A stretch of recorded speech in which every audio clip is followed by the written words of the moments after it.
Story time. If you guys don't mind, come along this journey with me for the start of this video. And if you're new here and you're like, damn, this is a review, it seems like you're talking a lot. Who is this guy? Get to the point. Guilty. I'm a talker. I'm an over-explainer.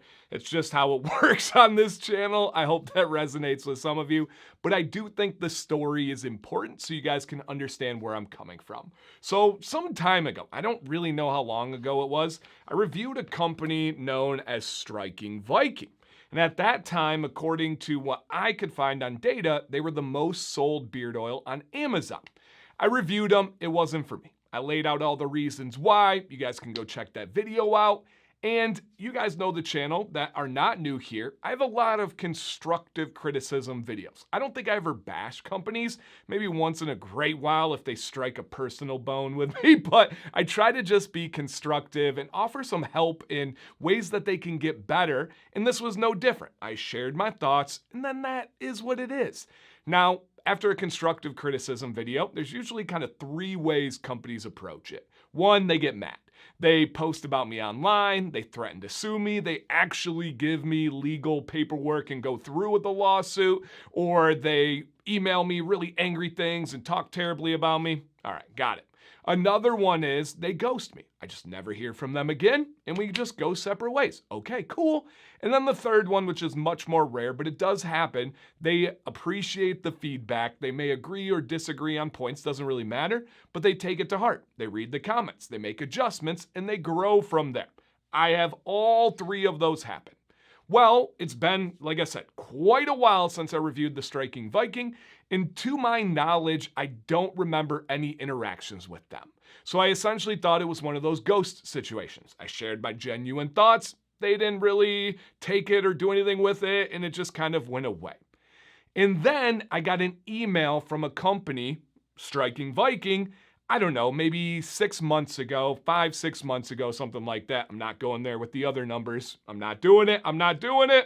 But they emailed me, and essentially it was like, hey Dan, we would love to send you out some products. I get like 2 to 3 of those emails a day, and we want to hear your thoughts. We have some new beard products out there. I'll be honest, I get those emails a lot. Oftentimes, especially from these bigger companies that aren't just mom and pop owned, where I'm talking to the owner, sometimes this employee didn't know that this happened, or they talked to me and then they crossed wires. I didn't even respond, right? What I did do was I took a screenshot of the email, I left all names out, and I posted a story on my Instagram. I was like, hey guys, this company wants to send me out products. They must not have watched my review video because it's not good. You know, my kind of thing. Is that good for me to do? Is that bad for me to do? I don't know. I'm just being honest. I did it. I shared it. Some people got a laugh out of it. It is what it is. I then open up my email, and I have an email from a Striking Viking employee, and the subject says, your Instagram story with like the eyes emoji. I'm like, oh snap. Normally when I'm dealing with these companies, just to be straightforward from the beginning, from China, right, where these are made, still to this video, keep that in mind, I don't normally deal with a person. And now if I deal with a person, it's not somebody that's following my Instagram. So that was like, whoa, okay. So I opened it, and it was a really cool email. It was like, hey man, I want to introduce myself. I'm so-and-so. We have a brand new team at Striking Viking. We have pretty much redone everything from the packaging to the labeling to the ingredients to the scents.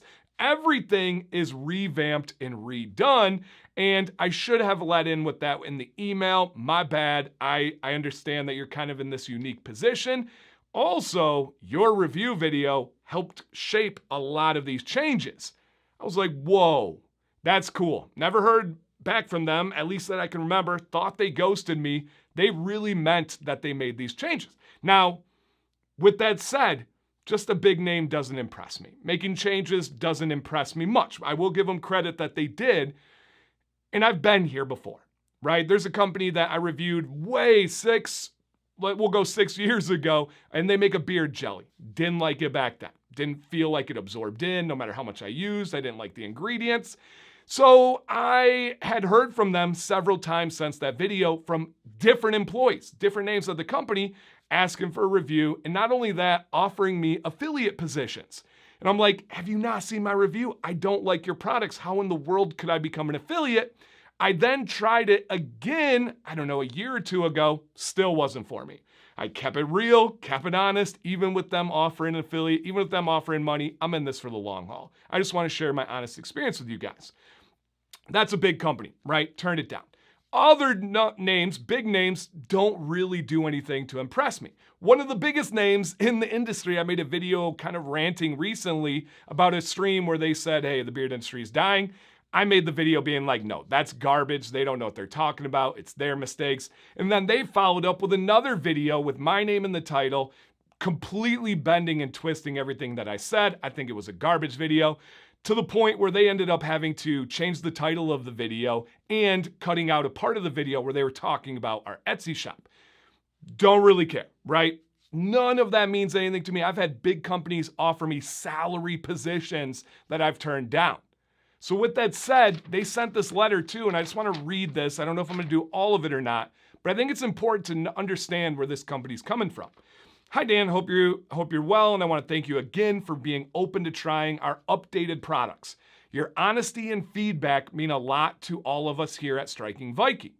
We've taken the time since your last review to listen, learn, and make real improvements, and we're excited to share the results with you. We value reviewers like yourself who give authentic, constructive criticism, because that's exactly how brands learn and grow. Your last video challenged us to raise the bar, and I can confidently say we've worked hard to do just that. Can we at least acknowledge that that is freaking fantastic? I've had companies sue me over the same constructive criticism. I've had companies bash me and make videos about constructive criticism when all I ever try to do is help. Sincerely, I love this industry. That is an amazing response from a company like this. And then they talk about what's in here, and it says, thanks again for your time, your voice, and your honesty. Here's to new beginnings and hopefully the start of a successful collaborative relationship. All the best.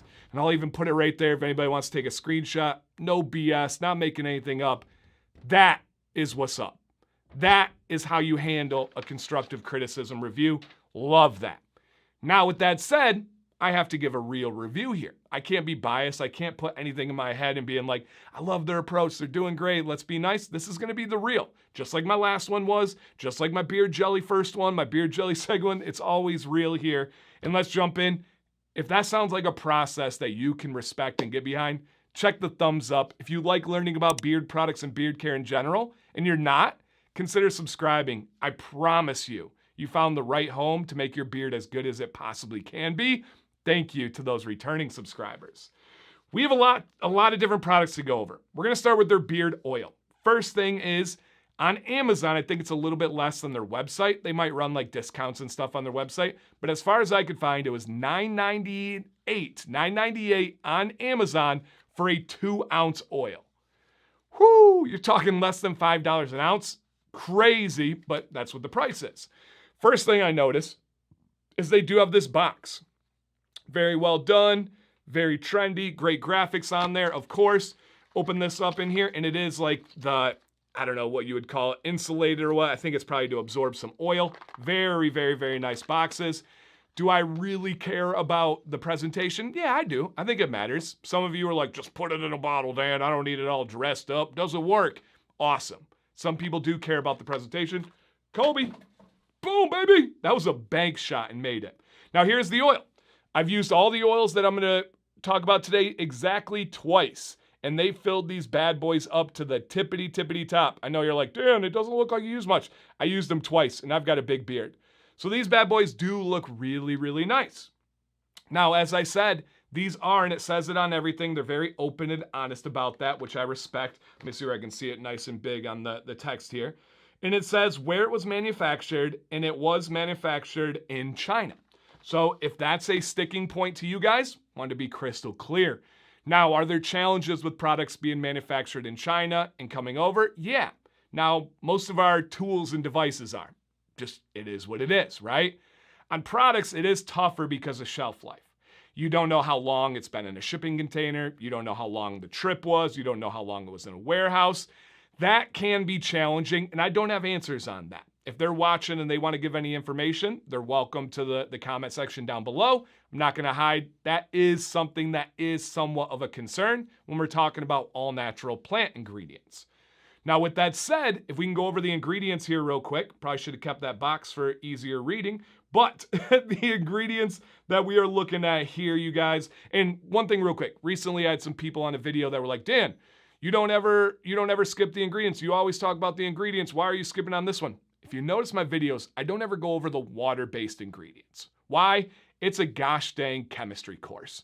Most people watching right now have no idea about any of the water-based ingredients, let alone the ratios, let alone how they interact and so many complicated things. So I just don't go over those. Oils, I believe I always do when I'm introducing a new oil. All right, so the ingredients on oils here. Grapeseed oil. We have sweet almond oil, jojoba oil, vitamin E. We have, I think that's argan kernel oil. Did I say argan already? Tea tree oil, and then a bunch of different things for scents. They put all the ingredients for the scents in here. Now, being that it is an international company, they do put the scientific name and then kind of the layman's name. Scientific name can be scary. Now, on that blend on paper, how do I feel about it? It's okay, right? Grapeseed, is it cold pressed? Is it hexane, expel? I don't know. Now, not my favorite blend, but genuinely, is it this one or a blend that starts with silicones? I'm taking this all day. If we go to the store, where would this rank on the shelf of most stores? Probably in one of the top oils. So much in the store is just flat garbage. I don't recommend silicone in any oil in any way, shape, or form. These ingredients are fine. Now, the quality of them, that's the part that you got to test. That's the part that you got to understand. And I will share my experience. So this is a medium, maybe a smidge above medium, a little bit medium thick. There's a tiny bit of kind of that, not stickiness, but it's got a little bit of life to it. And again, it's a 2-ounce bottle. So really, really big bottle. How did it perform in beard? It performed pretty good. It felt okay. It styled well. They smelled good. My biggest difference would be that it doesn't last all day for the benefits. If you are someone that is used to these small batch, made in America, mom and pop owned stores that are really focused on the highest quality, it's probably much more expensive than this. I will say you get what you pay for. Those small batch blends are better for my beard in the way they feel, in the way that it looks, especially when I zoom out a little bit and we get the longevity of the day. That is straight up a fact. Now, this compared to the other super budget, super affordable on Amazon or in store, this is one of the better ones. I believe this is a good entry-level starter oil. If someone's going to get started, I absolutely am okay with them starting here. There's some people that are just not going to spend $20 on a beard oil to get going. That's it. If that is the burden of them trying beard care, they would rather just use their shampoo and call it a day. So if this is something that they're like, you know what? I got it as a gift. You know what? I have an Amazon gift card. Absolutely give this a try. And I do believe it'll give them a good indication of what beard care is. And then maybe that's where they stay. Maybe that's their budget, their price range, or maybe that's their gateway product to trying these small batch, really high level products. So pretty good oil, you guys. Not great, but not the worst thing of all time. That's just the most real way I can put that.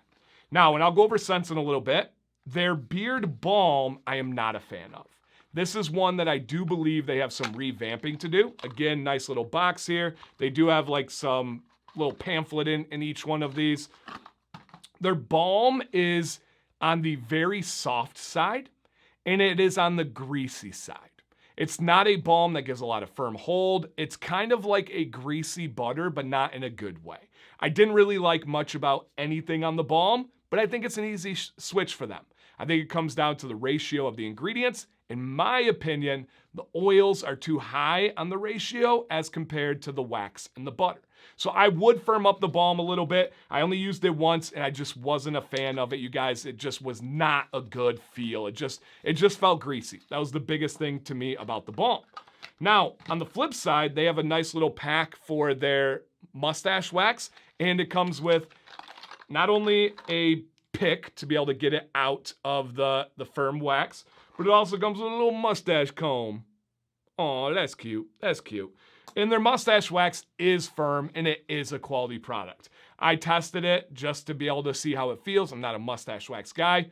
I like this one. I wish their balm was closer to the mustache wax than farther away like it seems like it is right now. So really solid option on the mustache wax. Outside of that, real quick, guys, they do have some tools that aren't exactly for me, but they do have a little wooden comb. It's got that little leather sleeve. Most of you guys have seen these ones. This boy is pretty good. I could break it if I wanted to. So they have this here, the double-sided. That's not going to do anything outside of my mustache. But if somebody's getting started and they want to exfoliate a short stubble beard, cool option.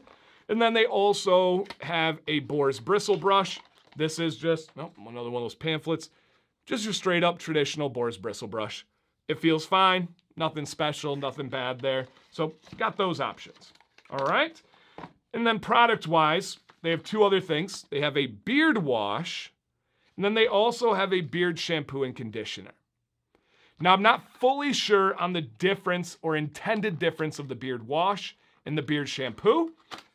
What I will say is the beard wash, right? This guy seemed more like a gentle daily wash. I did not get as much resistance running my fingers through my beard. How was it? Kind of like the oil. It was okay. It did the job. I didn't have a bad experience, but it wasn't like, yes, this will remain in rotation. I would be comfortable recommending this to a brand new beardsman that was on a budget. And it smelled great. This was peppermint eucalyptus. Smelled friggin' fantastic. Now, the beard shampoo and beard conditioner, the beard shampoo seemed more stripping to me. Now, I don't know any of the details on what it's intended or not. Again, hopefully they follow up in the comments and stay as active as they have been. But the beard shampoo seemed a little bit more stripping, and then the conditioner was not for me. I don't know if it has to do with my water table or the way things react to my beard.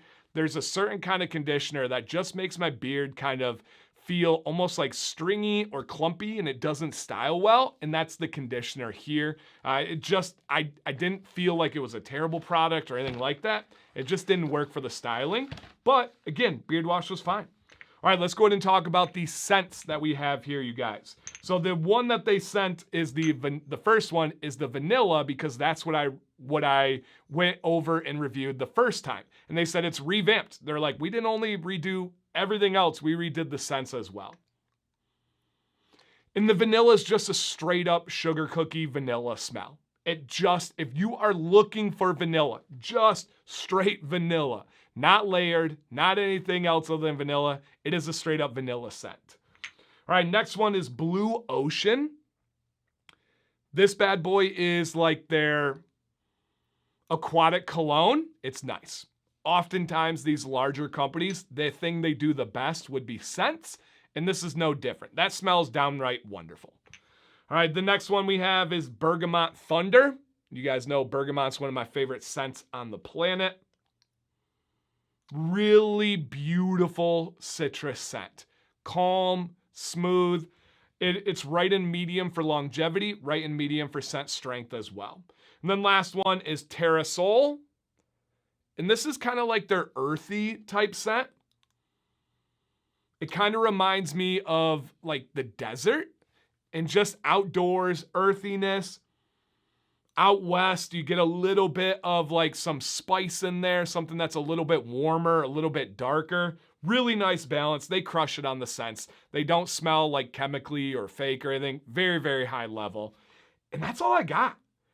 Solid entry-level product that I would feel comfortable recommending, right? I have other ones out there that would be comparable. If it's this or, again, something like Old Spice or Cremo or any of those, I'm taking this. Now, if it's something like Honest Amish, that's where it starts to get, I would probably lean more towards Honest Amish if I can just keep it real. And then something like Viking Revolution. This would be right in that same kind of category. Budget.